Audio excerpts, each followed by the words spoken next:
ये सारी प्रकृति, वो एक फिल्म का डायलॉग है ना, जब तुम किसी चीज़ को दिल से चाहो तो पूरी कायनात तुम्हें उससे मिलाने में लग जाती है। ऐसा सुना ना? ऐसे ही एक वो कोई डायलॉग नहीं है, रियलिटी है। जो जीव रात दिन कोई चीज़ मजबूती से चाहेगा ना, ताकत लगा, वैसे ही कर्म हो जाएगा, वैसे ही कालब्धि हो जाएगी, वैसे ही सब कुछ हो जाएगा, सब हो जाएगा। ये संसार है, ये स्वरूप है ऐसा। आप देखो, जब जीव तत्व विचार करने लगता है, उसे आत्मा के स्वरूप की खबर पड़ती है, तो अपने आप मिथ्यात्व ढीला पड़ता है, अपने आप। उसमें जीव कुछ नहीं करता। जैसे ही जीव मोक्ष मार्ग साधता है, सारे कर्मों में संक्रमण, गुण श्रेणी निर्जरा, संग और क्या क्या उत्कर्षण, सब कुछ होने लगता है अपने आप। उसमें जीव कुछ नहीं करता, सब सेट हो जाता है। होता है कि नहीं? अब उल्टा करो, ऐसे ही जब जीव संसार की तरफ दौड़ता है, तो जिस लक्ष्य से दौड़ता है, जैसे मान के चलो भी राजेश जी पैसा चाहिए मुझे, पैसा, तो अपने आप ही ऐसे कर्म आने लगेंगे, पैसे के रूप में आएंगे। चिंता मत करो, आप सारी दुनिया के इसके कर्ता भोक्ता नहीं, इसके कर्ता भोक्ता नहीं, इसलिए समझाते हैं कि यहाँ कोई फायदा नहीं है करने का। नहीं समझ में आया?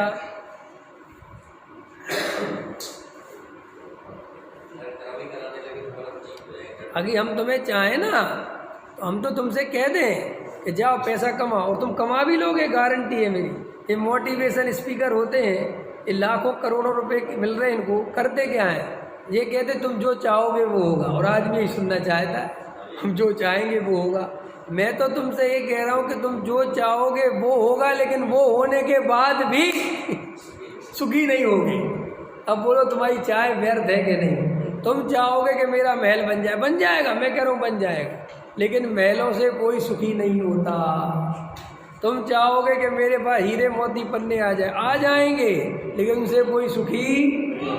प्रॉब्लम तो ये है, अगर तेरी चाहने से सुखी हो जाता तो हम तो कह लेते, लेकिन जिनेंद्र देव हमसे कह रहे हैं कि अगर तू मोक्ष मार्ग का चुनाव करेगा, आत्मा की दृष्टि करेगा, अपने आत्मा का अवलंबन लेगा, तो गारंटी से तीर्थंकर आदि, चक्रवर्ती आदि, जिस वैभव के लिए तू मरा जा रहा है, वो सारा वैभव छोड़ा, उस आत्मा में इतना आनंद मिला, इसलिए उस वैभव की कोई कीमत ही नहीं। अजय बात आ प्रश्न है आप लोगों से, जवाब देना।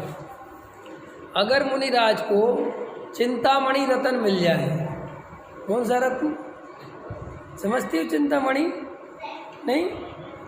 क्या होता है चिंतामणि रत्न? है नहीं पता? अरे यार गजब हो गया, चिंतामणि रत्न के बारे में पता नहीं। हम तो जब 5 साल के थे तब से पता है।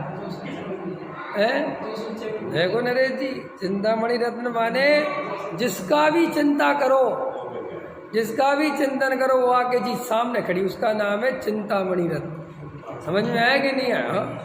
अब ऐसी चिंतामणि रत्न मुनिराज को मिल जाए, और मुनिराज को पता है कि चिंतामणि रत्न है। मैं प्रश्न करता हूँ, बताओ मुनिराज क्या करेंगे? उठाएंगे उसे, रखेंगे अपने पास? तो आत्मा में ऐसा कैसा सुख है कि चिंतामणि रत्न जिसे मिले और वो उसे भी ना उठावे, तो इसका मतलब आत्मा का सुख अद्भुत है, अपूर्व है, अद्वितीय है, अनुपम है, अतुल्य है, अकल्पनीय है। क्या क्या बोले उसके बारे में, कोई उपमा? क्योंकि चिंतामणि रत्न नहीं उठाया, बताओ मुनिराज ने। वो कह रहे क्या करेंगे इसका, ये तो पत्थर है। कि नहीं नहीं महाराज, जो मांगोगे वो मिलेगा, ये मुक्ति देगा, मोक्ष देगा? कि नहीं नहीं, मोक्ष मोक्ष नहीं देगा, ये संसार की चीजें दे सकता है, हमें संसार का कुछ चाहिए नहीं। तो कुछ तो दम होगी आत्मा में। तीर्थंकरों पर भरोसा हो कि हुए हैं तीर्थंकर, पहले तो बता हुए हैं, भरोसा है? अच्छा बताओ, तीर्थंकर हुए हैं, ये भरोसा है अरविंद जी आपको? हैं तीर्थंकर? अरे देखो मैं क्या हुए कि नहीं, तीर्थंकर हुए, उन पर भरोसा है कि नहीं कि हुए थे? पूरा है, जब तुम उनकी पूजा करते हो पक्का। अच्छा, उन तीर्थंकरों ने क्या किया था? उस सारे वैभव को, 100 धर्मेंद्र की व्यवस्था को भी जिनने लात मार दी, और अपने स्वरूप के लिए चले गए, तो उस आत्मा पे तुम्हें जरा सा भरोसा नहीं है सुख का, तुम उसके लिए जरा सा भी पुरुषार्थ नहीं कर सकते। और अभी बहुत पुरुषार्थ की बात नहीं है, देखो अभी घर छोड़ने की बात नहीं, अभी खाने पीने छोड़ने की बात नहीं, कपड़े छोड़ने की बात नहीं, जंगल जाने की बात नहीं है, कुछ भी मेहनत करने की तो बात है नहीं बाहर, अभी सिर्फ दृष्टि बदलने की बात है। अभी सिर्फ 1 घंटे गहरा तत्व विचार करने की बात, तुम वो भी नहीं कर सकते, तुम उसके लिए भी समय नहीं निकाल सकते। अच्छा बताओ अरविंद जी, हृदय पे हाथ रख के बताओ,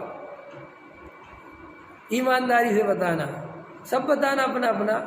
अपन जो पैसा कमाते हैं, फैक्ट्री चलाते हैं, उसमें अपनी कितनी ताकत लगती है, माने कितनी एनर्जी लगती है, हृदय पे हाथ रख के बताओ। माने 2 घंटे लगते हैं, 4 घंटे लगते हैं, 6 घंटे लगते हैं।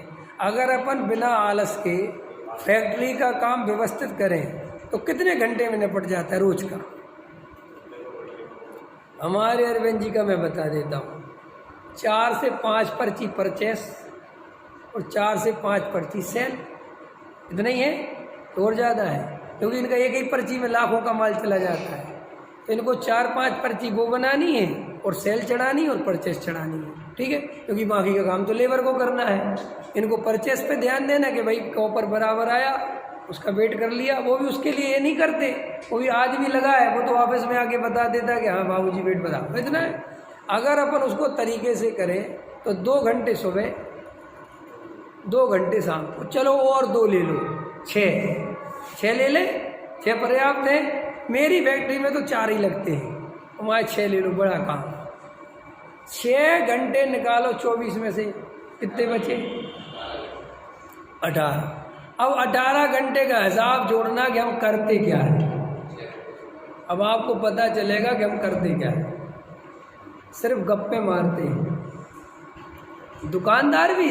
दुकानदार में पूरे टाइम ग्राहक नहीं रहते कि भैया मेरे को लाइन नहीं लगी ग्राहकों में, उसमें भी 4-6 ग्राहक आते हैं वहाँ की टाइम। लेकिन अंदर आत्मा की इतनी गहरी रुचि नहीं है कि निरंतर वेद विज्ञान करता रहे, निरंतर तत्व में स्वाध्याय में उस, जबकि संसार की जिनको रुचि है उनके कोई कर्म फर्म नहीं आते, वैसे तकतकी लगा के देखते रहते ग्राहक को। देखे तुमने, पूरे टाइम संसार का गुणा भाग लगाते रहते हैं।